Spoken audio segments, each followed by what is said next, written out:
clinical presentation starts is someone starts with a cough, runny nose, runny eyes, and a fever. So it starts to look like a common cold at that point, although the fever can get up to 105, 104. So that's a little different than most colds, right? Then what happens next a couple days later is you get these little spots inside your mouth called Koplik spots. And Koplik spots are unique to measles. They see them in no other disease. And then the telltale rash of measles appears. It's kind of this flat red rash, and then red bumps appear. It starts on the head, goes down the trunk, and over to the extremities. So that's what happens with measles. Now, keep in mind, people are most contagious with measles 4 days before they get the rash and 4 days after they've had the rash. A couple things about measles. You know, it's not a harmless childhood infection. That's really not true. If you look at the numbers on the U.S. outbreak right now, you know, keep in mind, 350 cases in the United States right now, that's a lot. But you're seeing about 1 in 5 or 20% end up in the hospital. That means they were sick enough to end up in a hospital. That's a number that should bother everybody. That's a lot of people ending up in the hospital. Keep in mind, 75% of the people who are getting measles in the United States are under 19 years old. So we're talking about children. The most common complication of measles is pneumonia, an infection in your lungs. Less common, but more serious, is encephalitis. Encephalitis is an infection around your brain. So that's very serious as well. One of the things that happens with measles, by the way, too, which doesn't happen with other diseases, this has only been learned in the last decade or so, is something called measles immune amnesia. In other words, if you get measles for the next couple weeks, couple months, or year, depending on who you are in your immune system forgets how to fight other infections. So you're more susceptible to other infections. And so that's just one of the reasons why I make sure it's really clear. Measles is not a harmless childhood infection. Measles is a serious disease, and it can be prevented. So I want to talk a little bit more about what we're doing as New York State Department of Health about this. So February 26th, we sent out a provider advisory to all the local health departments, all the healthcare providers in New York State. And here's what we said. Here's what the situation is in the United States with measles. We're reminding people, what does measles look like? Keep in mind, most physicians have never seen a patient with measles. They've just learned about it from books. And then we also remind people, how do you get the specimen to test for measles? Because, you know, as a doctor, if you don't do something often, you don't always remember how to get the test. So how do we get the specimen and where it needs to go to? And I think it's important that people understand we interact with local health departments and healthcare providers a lot, through health advisories a lot. We're their expert, and we're making sure they're your expert. Another thing we did is we made a 1-minute public service announcement. What I did is I spoke directly to individuals. It's circulating right now in social media, just explaining to people what measles is, why the vaccine's so important. And just an example of one of the things we do, we interact all year long with local health departments and other experts. But yesterday, for example, I was in Saratoga. We had the statewide immunization meeting where all the local health departments were convened. And we talked not just about measles, but all vaccine-preventable diseases, just to get new ideas and new strategies about how to really address vaccine hesitancy, but just as importantly, to address vaccine confidence and make sure we understand that people can shore up vaccine confidence. One of the things I really thought that was great that Governor Hochul said, I think it's so important, is it's really important for community leaders to be ambassadors for immunizations. I've been a pediatrician for 35 years. I have the safest, most effective vaccines I've ever seen in my career. I want everyone to be prevented from getting these diseases, and I want to underscore how effective they are. The measles, mumps, and rubella vaccine, 97% effective. We can achieve herd immunity. And one of the things I want to close with is, this disease should be eliminated, not just in the United States, but across the globe. We could actually eradicate measles across the globe. It's not for want of technology. It's just for want of people, not just in New York, not just in the United States, but across the globe, availing themselves to the vaccine. Fortunately, in New York State, in the United States, there's no shortage of vaccine, plenty available. Anybody can get it who wants it. And with that, I'm going to turn it back over to the governor. Thank you very much.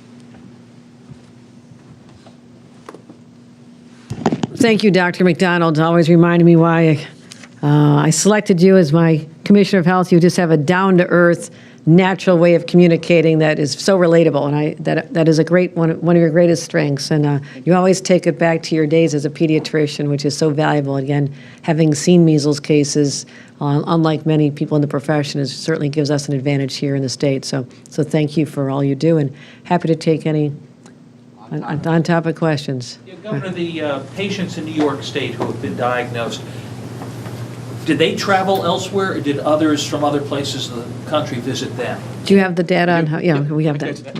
Yeah.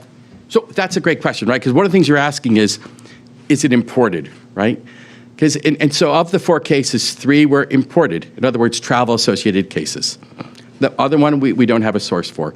But one of the things that's important to understand is right now we haven't seen any secondary cases from measles, and I want to underscore that's not an accident.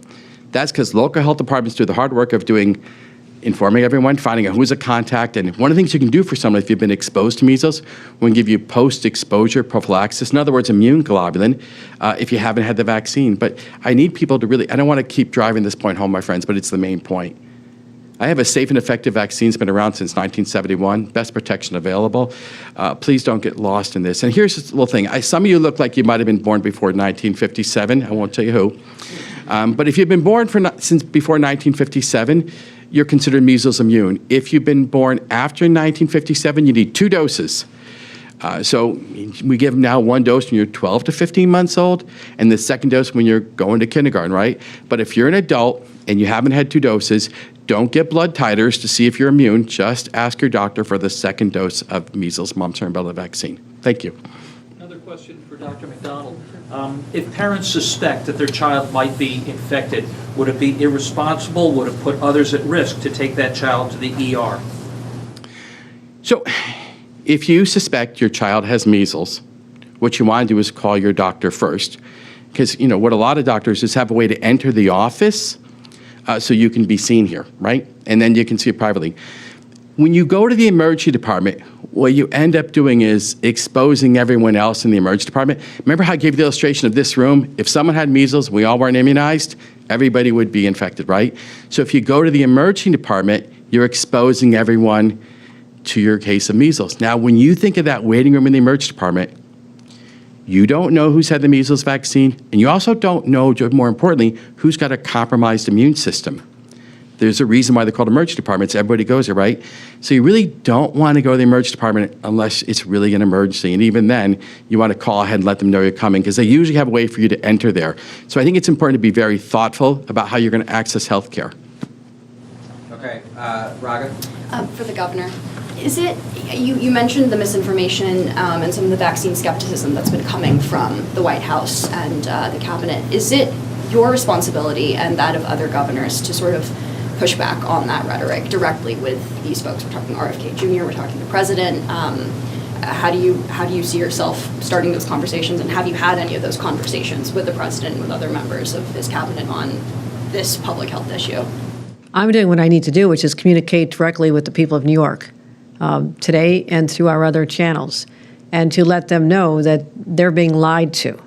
I can say that clearly, but what's more important is for trusted individuals in the community, the clergy, the community leaders, the people that they trust also to be reinforcing this, that don't believe it just because you saw it on social media.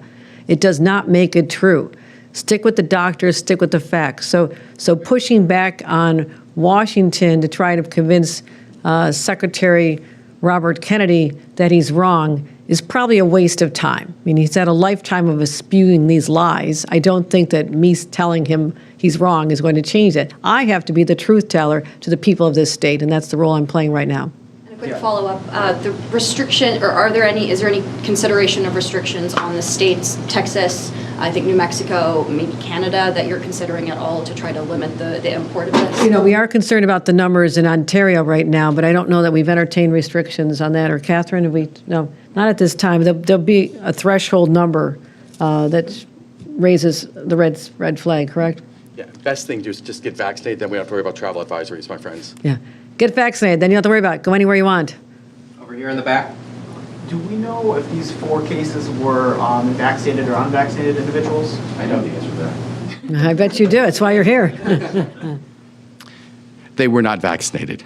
And there's no epidemiologic link between the 4. And we're talking about data for 2025, so all of March right now, they're not all happening right now, they're all happened. Any other on-topic questions? John? I'm curious, is this a situation where, Commissioner, where you would recommend masking in public?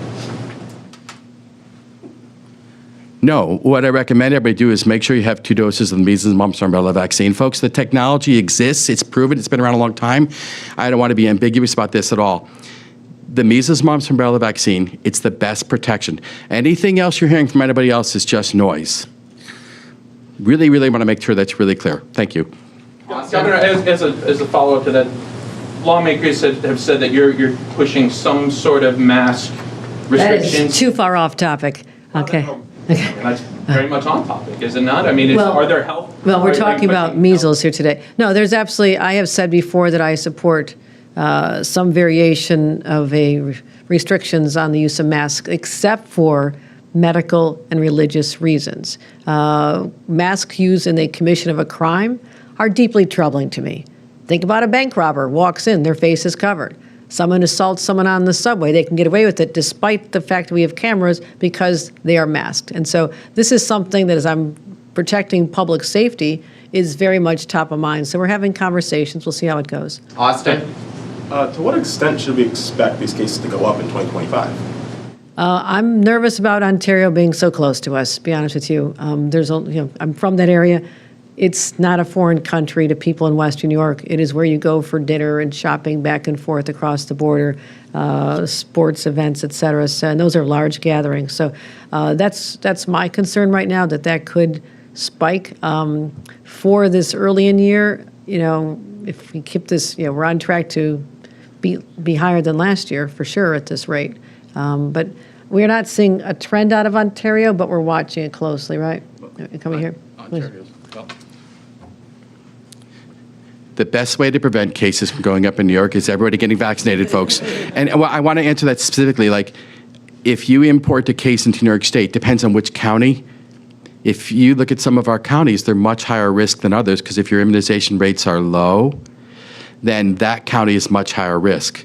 When I look at Erie County, it's 87.7% for people under 2.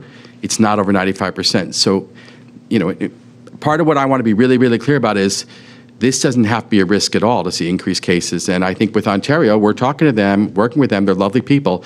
But it's really getting back to, we need herd immunity. Herd immunity is a little over 95%. And I think that's extremely achievable. No shortage of vaccine, very available to everybody. Thank you. Anything else on topic? Jack? Yeah, Governor, I'm just curious, going back to what we were talking about in the beginning, is there any chance of separating this out from being a political issue?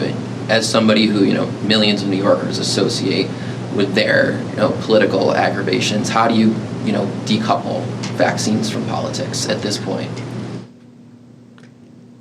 I have one of the most credible people to speak on this with great authority that you could ever find. I hope people will separate politics. I'm not here to make a political statement. I'm here to save people's lives. That's my number one job as the governor of New York, is to protect the people of this state. This is one way I'm doing this to protect people of the state, to sound the alarm that if you are not vaccinated, you and your loved ones are very exposed to a possibly deadly disease. So, but if people don't want to hear it from me, they should listen to Dr. McDonald. Been doing this for 35 years. Right. Thanks, everybody. I appreciate it. All right.